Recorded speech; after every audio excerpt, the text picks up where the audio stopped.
700 ఏళ్లుగా ఒక్క క్షణం కూడా ఆరని ఒక దీపం. ఎవరూ ఆ దీపాన్ని ఆపలేదు. గాలి ఆర్పలేదు, కాలం కూడా దానిని తాకలేకపోయింది. ఇది కేవలం దీపం కాదు, ఆధ్యాత్మిక శక్తికి మహోజ్వల రూపం. ఈరోజు మనం తెలుసుకోబోయేది తెలంగాణలోని ఒక అద్భుతమైన ఆలయం గురించి. ఇక్కడ వెలిగే ఒక దీపం వెనుక ఎంతో ఘన చరిత్ర దాగి ఉంది. తెలంగాణలోని కరీంనగర్ జిల్లాలో ఉన్న గంభీరావుపేటలో శ్రీ సీతారామస్వామి ఆలయం ఉంది. ఈ ఆలయం 1314వ సంవత్సరంలో కాకతీయుల చివరి రాజు ప్రతాపరుద్రుడు నిర్మించాడని ఇదే గుడిగంటపై చెక్కిన శాసనం చెబుతోంది.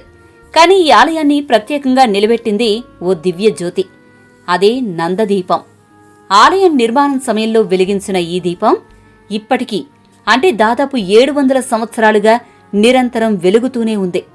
అవును, 7 శతాబ్దాలుగా ఈ దీపం కొండెక్కలేదు.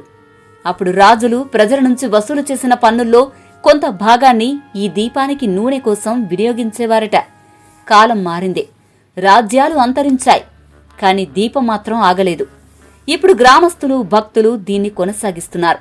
స్థానికుల నమ్మకమేంటంటే, ఈ నందదీపం వెలుగుతూనే ఉన్నంతకాలం వారి గ్రామంలో సుఖశాంతులు కొనసాగుతాయని విశ్వసిస్తారు.